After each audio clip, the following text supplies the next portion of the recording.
శ్రీగురుభ్యో నమ. శ్రీ మహాగణాధిపతే నమ. శ్రీ మహాసరస్వత్యై నమ. హరి ఓం శ్రీమాత్రే నమ. మనకు ఈ విశ్వావసునామ సంవత్సరంలో ముఖ్యంగా శని మార్చి 29న మీన రాశిలో సంచారం జరిగింది. ఈ 29వ తారీఖు సంచారం జరిగిన తర్వాత మళ్ళీ వక్రగమనంతో రేపు జూలై 13వ తారీఖు నుంచి మనకు వక్రగమనంలో శని సంచారం చేస్తున్నారు. ఇలా వక్రగమనం సంచారం జరుగుతున్న సమయానికి ముందరే అంటే ఇంకొక నెల ఉండంగానే మనకు అనేక వైపరీత్యాలు జరిగాయి. దానిలో అంతర్భాగంగా విమానయాన ప్రమాదము, అట్లానే విపరీతమైనటువంటి జన నష్టము, ప్రాణ నష్టము, యుద్ధ భీతులు జరుగుతున్నాయి. అంటే ఎప్పుడైనా శని వక్రగమనం జరిగినా లేదా శని ఇంకో రాశించి మారుతున్నప్పుడు సమయంలో కనీసంగా ఆయన ఇంపాక్ట్ అనేది ఒక 6 నెలలు 3 నెలలు ముందు నుంచే ప్రారంభమవుతుంది. మినిమం 6 నెలలు కానీ 3 నెలల ముందు నుంచి ప్రారంభమవుతుంది. వ్యక్తిగత జాతకంలోనైనా కూడా తన యొక్క జన్మ జాతకంలో అయినా కనీసం ఒక 3 నెలల నుంచే ప్రారంభమవుతుంది. అట్లాగే మనకు ఈ రాబోయేటువంటి జూలై మాసంలో ఈ యొక్క 13వ తారీఖు ఏదైతే వక్రగమనం ప్రారంభమవుతుందో శని, ఈ వక్రగమనం వల్ల కొన్ని రాశుల వారికి శుభము, కొన్ని రాశులకు అశుభము, కొన్ని రాశుల మధ్యస్థ ఫలితాలు ఉన్నాయి. అలానే శని వక్రగమనం వల్ల ఇక్కడ ఏం జరుగుతుందయ్యా అంటే ముఖ్యంగా ఆల్రెడీ మనకు సింహంలో కుజకేతువులు సంచారం చేస్తున్నారు. ఈ కుజకేతుల సంచారం దృష్టి, కుజుడి యొక్క దృష్టి అష్టమ దృష్టి అయినటువంటి శని మీద పడుతుంది. అట్లాగే సప్తమ దృష్టి కూడా కుజుడికి ఉంది. ఇక్కడ మళ్ళీ కూడా మనం చూసుకోవాల్సినటువంటి ఆస్పెక్ట్ ఇంకోటి ఏముండే దృష్టి అంటే రాహుకేతులు ఇద్దరు కూడా మారారు మనకు మార్చిలో. అంటే రాహు కూడా కుంభరాశిలో సంచారం జరుగుతుంది. రాహు దగ్గరగా శని ప్రవేశిస్తున్నాడు మళ్ళీ వెనక్కి. అంటే వర్కమాగ్రహంలో శని యొక్క డిగ్రీలు ఎక్కడో దగ్గరున్న డిగ్రీలోకి వెళ్తున్నాడు. అంటే రాహుకి దగ్గరగా ఉన్న డిగ్రీలోకి మళ్ళీ ప్రవేశిస్తున్నాడు. ఇలా ఎన్ని నెలలు ఉందంటే నవంబర్ 28వ తారీఖు వరకు ఉంది. అంటే దాదాపు మనకు ఒక 6 నెలల కాలం అనుకోండి. ఇలా 6 నెలల నుంచి 5 నెలల కాలంలో 5 నెలల కాలం ఉంటుంది. ఈ 5 నెలల కాలంలో మనకు వక్రగమనం వల్ల కొన్ని రాశులకి శుభఫలితాలు మళ్ళీ ప్రారంభమవుతున్నాయి పునః. అంటే అవేమేమి రాశులు, వాటి ప్రభావాలు ఏంటి, మళ్ళీ యొక్క కుజుడి యొక్క దృష్టి శని మీద పడటం, లేదా శని యొక్క దృష్టి పరస్పర వీక్షణ, ఏదైతే శని కుజుడు పరస్పర వీక్షణ ఉందో ఇక్కడ అది కూడా కొంత మంచి చెడు ఫలితాలకు సంకేతంగా. ముఖ్యంగా వాహన ప్రమాదాలు, యుద్ధ బేరీలు ఎక్కువగా ఉండే ప్రయత్నపూర్వకంగా జరిగే అవకాశాలు ఉన్నాయి. అట్లానే దక్షిణాది దేశాలకి అరిష్టంగా చెప్పబడింది. అట్లానే ఉత్తర ప్రాంతాల్లో ఉండే దేశాలకి ఇవి అరిష్ట యోగంగా చెప్పబడింది.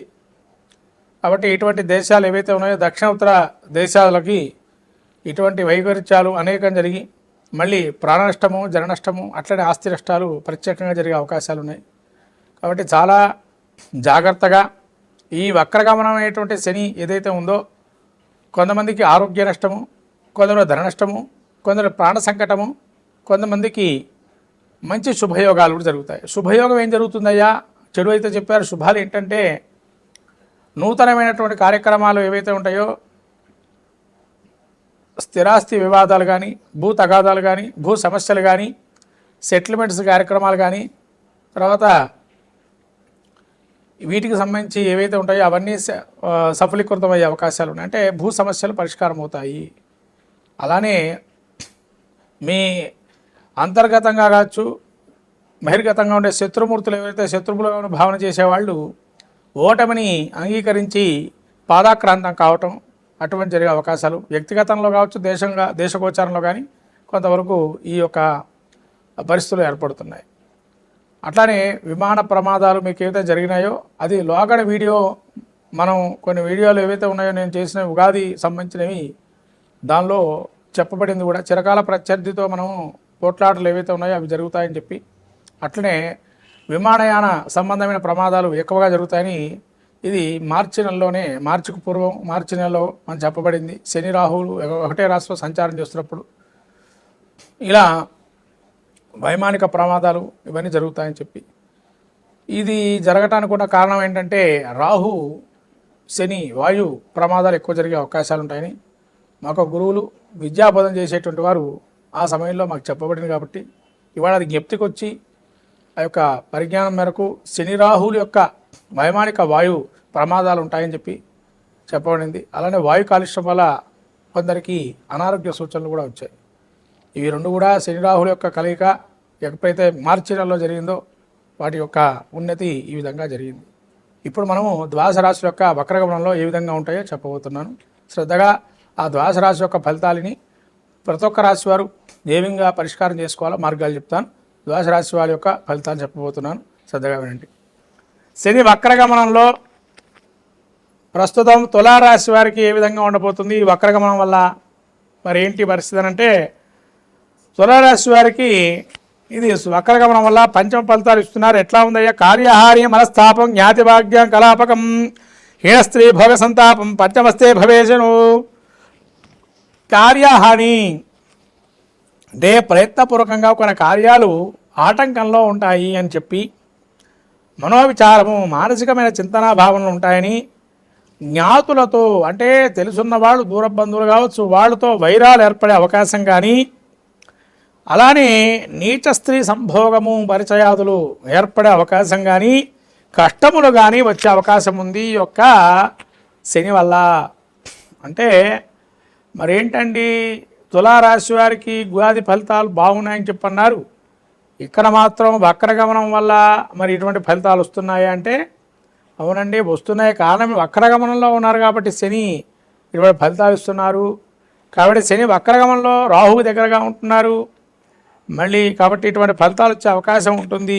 కాబట్టి ఈ యొక్క 5 నెలల పాటు ఈ విధంగా ఉంటుంది. తదుపరి మళ్ళీ పునః గురుబలం ఉంది కాబట్టి ఈ ఫలితాలు కూడా పెద్దగా రుచింపకపోయినా, అంటే గురుబలం ఉంది కాబట్టి కొన్ని విషయాలకి తగు జాగ్రత్తలు తీసుకుంటారు. ఆ యోగాన్ని ఇస్తున్నారు గురువు కాబట్టి ఈ అభయం కొంతవరకు పక్క జరిగే అవకాశం కూడా ఉంటుంది. అయినా కానీ శని యొక్క ఫలితాలు ఇలా ఈ విధంగా ఉండడం వల్ల మరి ఏం చేసుకోవాలని అంటే, నిత్యము కూడా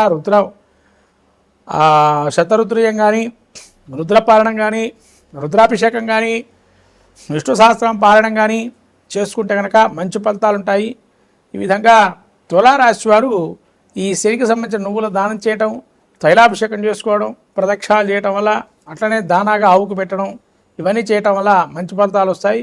శని యోగప్రదంగా ఉంటాడు తులారాశి వరకు. అయినా శని ఉచ్చస్థితి, మనకు ఈ రాశికి ఉచ్చస్థితిలో శని యొక్క సంచారం కాబట్టి పెద్దగా ఇబ్బంది కలిగింపజేయడు. కాబట్టి ఇన్ని ఫలితాలు చేయకపోయినా కనీసంగా ఆ యొక్క విష్ణుమూర్తి సహస్రనామం పాలన చేసుకున్నా చాలు, మంచి ఫలితాలు ఉంటాయి.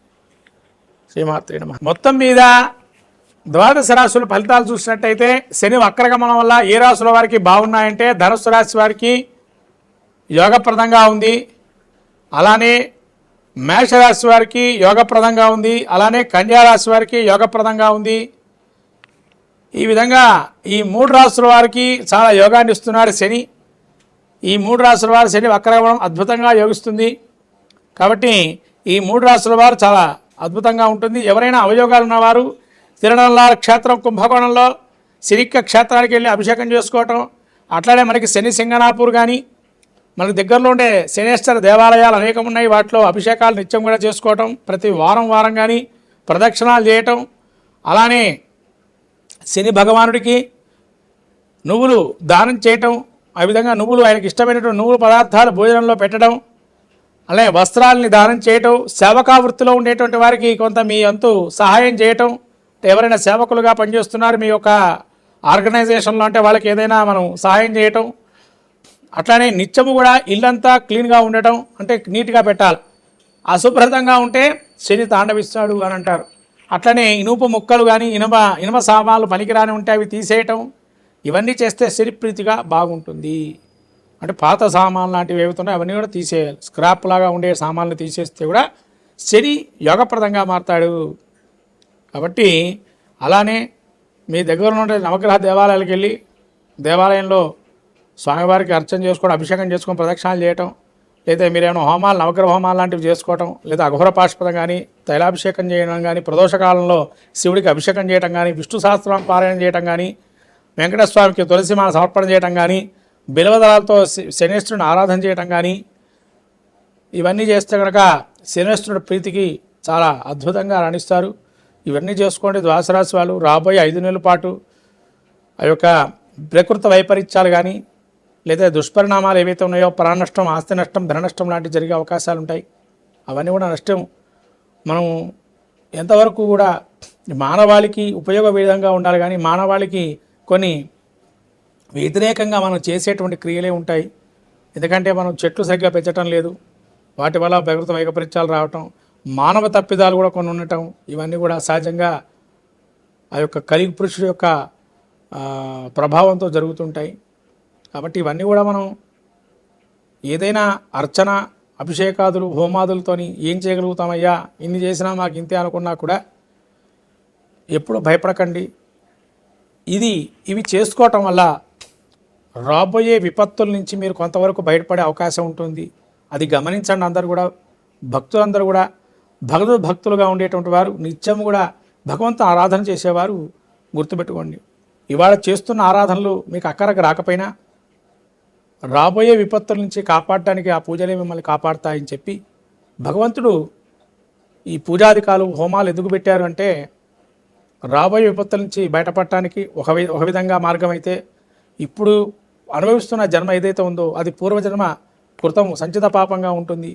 దాన్ని నిలవరించడానికి, వచ్చే జన్మను ఉత్తమగతులు పొందడానికి, ఇక్కడి నుంచి పాపాన్ని నశింపజేసి ఇక్కడ పుణ్యం తీసుకొని మళ్ళీ నెక్స్ట్ జన్మలో పాపాన్ని కానీ పుణ్యాన్ని కానీ అదే విధంగా తీసుకెళ్ళటం జరుగుతుంది. కాబట్టి ఇవన్నీ కూడా మనకు గత జన్మలో మనిషి 7 జన్మలు అనుభవిస్తాడంటారు జాతక చక్రంలో. ఆ 7 జన్మలు అనుభవించిన తర్వాత కానీ ఈ మానవుడి నుంచి బయటపడరు. 7 జన్మలు మానవుడిగా పుట్టాల్సిందని మనకు జ్యోతిష్శాస్త్రం కూడా చెప్పబడుతుంది. అందుకనే మనుషుల పోని మనుషులు 7 ఉంటారంటారు. ఇక్కడ కాకపోయినా ఇంకో చోట్ల బతుకుతూ ఉంటారు. ఆ 7 ఏదైతే ఉంటుందో ఆ 7 యొక్క స్థితిని మనం చూసుకొని తద్వారా జన్మ, అనుజన్మ, పూర్వజన్మ అనేవి ఉంటాయి. ఇది అందరూ తెలుసుకోవాలి. ఎందుకంటే ఇవాళ మనం చెప్పే ఫలితాలు ఏవైతే ఉన్నాయో, శని వక్రగమనం కావచ్చు, లేతే కుజకేతుల కలయిక కావచ్చు, శని రాహుల కలయిక కావచ్చు, ఇలా దుష్పరిణామాలు సూచించే గ్రహస్థితి ఏవైతే కలయికలు ఉన్నాయో అవన్నీ భయపడద్దు. మానవులందరూ కూడా నిగ్రహంగా ఉండాలి. జీవితంలో కష్టాలు సహజంగా ఉంటాయి, వాటిని జీవించి జయించడమే మానవాళికి జ్ఞానాన్ని ఇచ్చేదని గురువు ఉపదేశం చెప్తున్న సాక్షాత్ ఆ కృష్ణుడు చెప్పాడు అర్జునుడికి గీతాపదేశం. అట్లానే ఈ విధంగా మానవ జీవితంలో కష్టాలు సహజం, వాటిని జీవించి నిగ్రహించి నిలబడటమే జీవితంలో ఒక రహస్యం. ఇది గమనించి ఈ పరిహార మార్గాలను ఎంచుకొని తద్వారా అందరూ కూడా శుభంగా ఉండాలని కోరుకుంటూ శ్రీమాత్రే నమః.